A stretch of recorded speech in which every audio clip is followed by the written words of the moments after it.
झारखंड में निवेश की गति देने के उद्देश्य से 8 जुलाई से 2 दिवसीय नेशनल स्टेक होल्डर्स कंसल्टेशन का आयोजन होने जा रहा है। इस समिट में देश विदेश के निवेशक, उद्योग जगत के प्रतिनिधि और विभिन्न क्षेत्र के स्टेक होल्डर्स हिस्सा लेंगे। पहले दिन उद्योग, IT और निवेश पर चर्चा होगी, जबकि दूसरे दिन पर्यटन क्षेत्र की संभावनाओं पर मंथन किया जाएगा। टाटा समेत कई कंपनियों के साथ MOU पर हस्ताक्षर की भी संभावना है।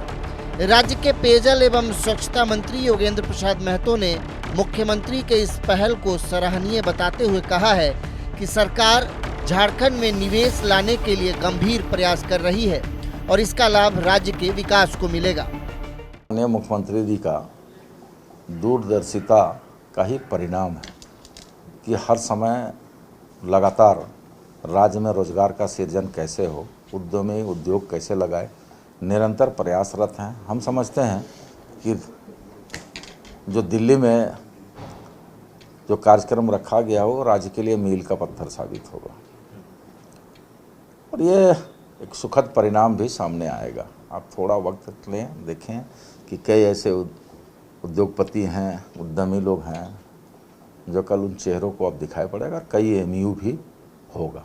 इधर बीजेपी के पूर्व राज्यसभा सांसद दीपक प्रकाश ने कहा है कि झारखंड की हेमंत सोरेन सरकार राज्य में निवेश नहीं ला सकती। इनकी पॉलिसी ऐसी है कि कोई भी निवेशक झारखंड में निवेश करने को तैयार ही नहीं है। उन्होंने कहा है कि हेमंत सोरेन, आप जितने भी कोशिश कर लें, राज्य में निवेश लाने को लेकर आप सफल नहीं होंगे। आज झारखंड का माहौल इतना खराब हो गया है कि कोई भी उद्योगपति यहाँ उद्योग नहीं लगाना चाहता।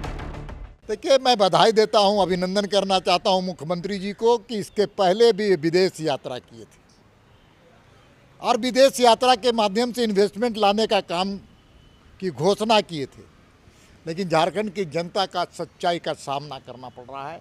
एक भी इन्वेस्टर्स यहाँ नहीं आए और जो पुराने टाटा कंपनी के साथ जो इनका फ़ोटो छप रहा है वो टाटा कंपनी के साथ उनका पुराना एग्रीमेंट है, पुराना MOU, इसलिए एक भी इन्वेस्टर्स नहीं आए यहाँ पर और न आने वाले, क्योंकि राज्य में जो व्यवस्था है, कानून व्यवस्था, वो लच्चर है, पूरी तरह से चरमराई हुई है। इसलिए राज्य की सरकार को सोचना चाहिए, मुंबई और विदेश घूमने से ज़्यादा यहाँ के जो उद्यमी हैं उनको कैसे प्रोत्साहित किया जाए, कैसे कॉटेज इंडस्ट्री को बढ़ाया जाए, कैसे जो खनिज संपादित जो वैल्यू एडेड किस प्रकार से प्रोडक्शन किया जाए इंडस्ट्री के माध्यम से, इसका काम किया जाना चाहिए।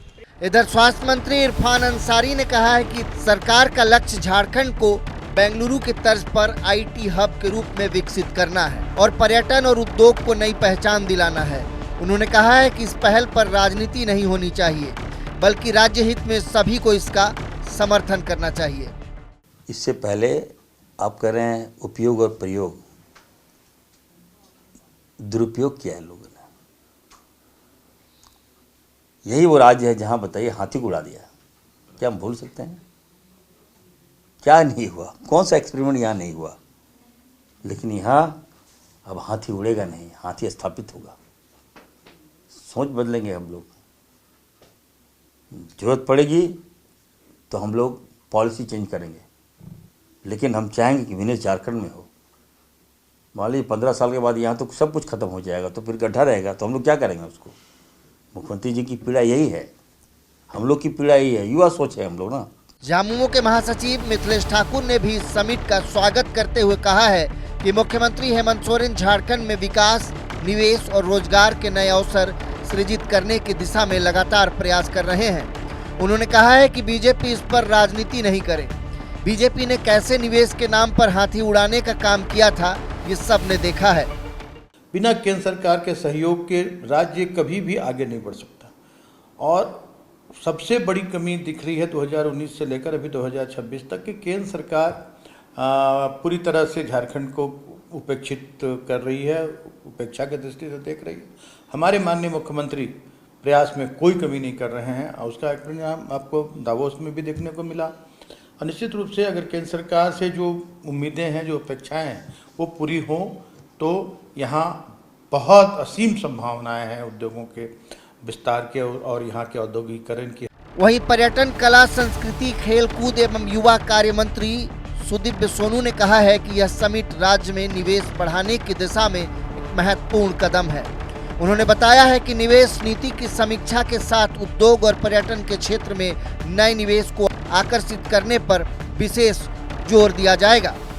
नेशनल स्टेक होल्डर समिट कहीं न कहीं देश के तमाम स्टेक होल्डर्स को नेशनल कैपिटल सिटी में, दिल्ली में एक मंच प्रदान करने का मौका है, जहां विमर्श के माध्यम से अपनी नीतियों की समीक्षा हम लोग करेंगे और इन्वेस्टर फ्रेंडली नीतियों के निर्माण और उनके आने के मार्ग को प्रशस्त करने की कोशिश होगी। कुल मिलाकर सरकार को उम्मीद है कि नई दिल्ली में होने वाला यह 2 दिवसीय national stakeholders consultation Jharkhand में निवेश, रोजगार, IT, उद्योग और पर्यटन के क्षेत्र में नए अवसरों के मार्ग को प्रशस्त करेगा। वीडियो जर्नलिस्ट विकास के साथ नवीन शर्मा, नक्षत्र न्यूज, रांची।